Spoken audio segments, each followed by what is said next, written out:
জনগণের রাজনীতি নাকি রাজনীতির জনগণ, রাজনীতির আয়নায় কতটা প্রতিফলন জনগণের? আমাদের সঙ্গে যুক্ত আছেন বিএনপি দলের সাবেক হুইপ ব্যারিস্টার রুমিন ফারহানা। ব্যারিস্টার রুমিন ফারহানা, আপনাকে দিয়ে শুরু করি। আগামীকাল স্বতন্ত্র প্রার্থী হিসেবে মনোনয়নপত্র জমা দিচ্ছেন আপনি। বিএনপির সাথে তাহলে আসলে আপনার এখন সম্পর্ক কি এবং কেমন? এমন একটি রাজনৈতিক দল যেখান থেকে আমার রাজনৈতিক যাত্রা শুরু হয়েছিল। বিএনপি সেই রাজনৈতিক দল যে রাজনৈতিক দলের জন্য গত 17 বছর আমি মাঠে, ডিজিটাল মাঠে এবং মিডিয়াতে এবং সংসদে নিরবচ্ছিন্নভাবে কাজ করেছি। সুতরাং এই দলটির প্রতি আমার ভালোবাসা, এই দলটির আদর্শের প্রতি আমার শ্রদ্ধা অতীতে যেমন ছিল এখনো সেরকম আছে। দল একটি বৃহৎ সংগঠন। বাংলাদেশের সবচেয়ে বড় দল হচ্ছে এই মুহূর্তে বাংলাদেশ জাতীয়তাবাদী দল বিএনপি। সুতরাং এত বড় একটি সংগঠন 17 বছর পর নির্বাচনে অংশ নিতে যাচ্ছে। এই 17 বছর এই দলটির সঙ্গে অন্যান্য অনেকগুলো দলকে কাজ করতে হয়েছে। তারা কাজ করেছে একটা গণতান্ত্রিক সংগ্রামের যে দীর্ঘ লড়াই, এই লড়াইয়ে অন্যান্য দলগুলো বিএনপিকে সঙ্গে ছিল, বিএনপির নেতাকর্মীদের সঙ্গে ছিল এবং তারাও অনেকে মামলা হামলার শিকার হয়েছে। তো এই নির্বাচনটাকে ঘিরে যে শরিক দলগুলো বিএনপির সঙ্গে এত বছর ছিল তাদেরও কিছু প্রত্যাশা আছে। সেই প্রত্যাশা থেকেই কিন্তু অন্য শরিক যে দলগুলো তাদের কাউকে কাউকে বিএনপি আসন সমঝোতায় গেছে, আসন ছেড়ে দিয়েছে।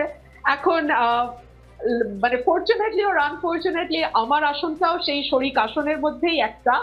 বাট আমার নিজের এলাকায় তো আমার একটা রাজনীতি আছে। দীর্ঘ 17 বছরের মধ্যে আমি 10 বছর এই এলাকায় কাজ করেছি। 1973 সালে আমার বাবা এই এলাকা থেকে স্বতন্ত্র নির্বাচিত হয়েছিল এবং সেই নির্বাচনটি আমার পরিবারের জন্য একটি দুঃখজনক ইতিহাস। আমার বাবা নির্বাচিত হওয়া সত্ত্বেও সেখান থেকে তাহেরউদ্দিন ঠাকুরকে পরের দিন বিজয়ী ঘোষণা করা হয়। আগের দিন বাবাকে বিজয়ী ঘোষণা করা হয় আনঅফিশিয়ালি এবং বেসরকারিভাবে, পরের দিন সরকারিভাবে তাহেরউদ্দিন ঠাকুরকে বিজয়ী ঘোষণা করে। তো এই আসনটির সাথে আসলে আমাদের পারিবারিক একটা ইমোশন ওতপ্রোতভাবে জড়িত। এবং আমার আজকে যে অবস্থান, আমার আজকে যে অবস্থান সেটার পেছনে আমার এলাকার হাজার হাজার নেতাকর্মীর শ্রম, ঘাম এবং তাদের যেই মানে অর্থ, সেটাও কিন্তু তারা লগ্নি করেছে গত 10 বছর আমার পেছনে। তো আমি তো তাদেরকে ফেলে দিয়ে চলে যেতে পারি না। তারা যখন আমার কাছে এসে বলে, আপা আমাদের একটাই চাওয়া, আপনাকে ইলেকশন করতেই হবে। তো আমার দলকে আমি যেমন ভালোবাসি, আমার নেতাকর্মীদেরকেও আমি ভালোবাসি। সুতরাং আমার দলের নেতাকর্মীরা যখন আমাকে বলে আপনার স্বতন্ত্র মনোনয়নপত্র কিন্তু তারা কিনেছে, ভেরি ইন্টারেস্টিং, আমার মনোনয়নপত্র আমি কিনিনি, এই টাকা আমি দেইনি, তারা কিনেছে। তো তারা যখন এটা আমার জন্য কেনে, আমি তো 10 বছর পরে তাদেরকে বলতে পারি না আই এম সরি। আপনি যেমন ইমোশনাল কথা বলেন, আবেগের জায়গার কথা বলেন, অনেকেই কিন্তু অন্য দল থেকে পদত্যাগ করে এসে বিএনপিতে লড়ছেন ধানের শীষ প্রতীকের জন্য, আর আপনি আপনার ঘরের ধানের শীষ ফেলে আপনি হাঁস মার্কায় লড়বেন বলে খবরটা শোনা যাচ্ছে।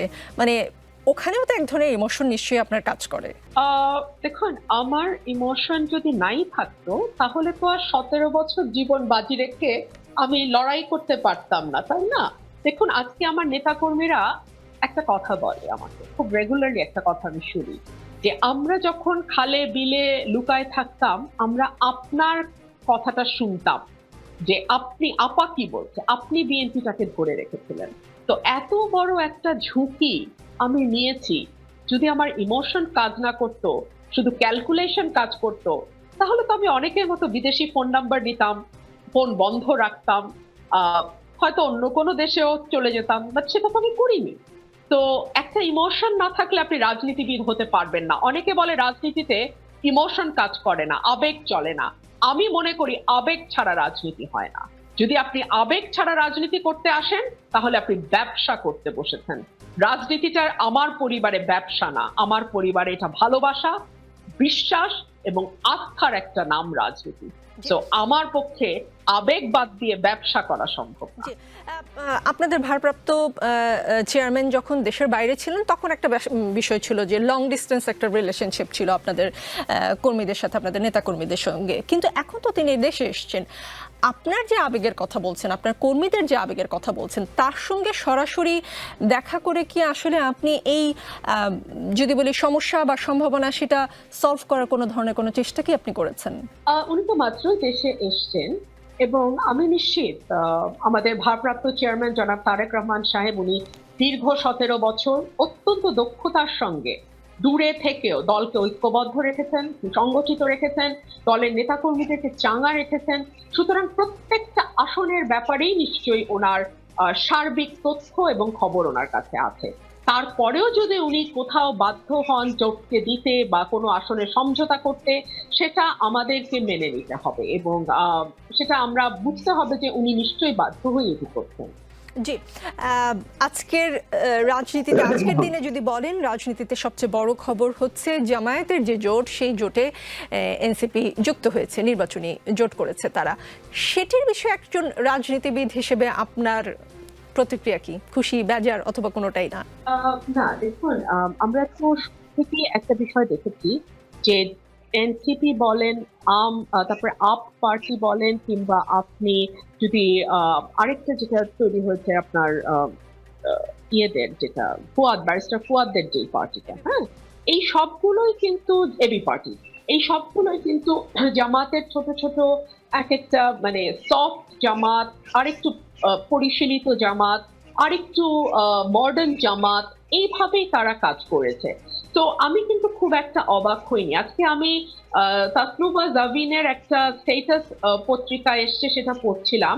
উনি এক ধরনের প্রতারিত বোধ করেছেন বলে আমার মনে হয়েছে। তো সেখান থেকে আমার ধারণা হয়েছে হয়তো হয়তো এনসিপির সকলেই এই বিষয়টির ব্যাপারে সম্যক অবগত ছিলেন, তেমনটি নাও হতে পারে। আর রাজনীতিতে তো আসলে অনেকেই বলেন শেষ কথা বলে কিছু নাই।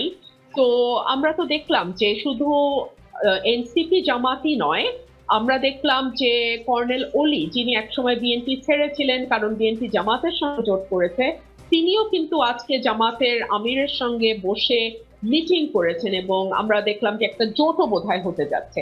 তো পলিটিক্সে আসলে সেই অর্থে শেষ কথা বলে কিছু হয়তো বা নাই। জি, ব্যারিস্টার রুমিন ফারহানা, অনেক ধন্যবাদ আর আপনার নির্বাচনী এলাকা থেকে আমাদের সঙ্গে যুক্ত হয়েছেন।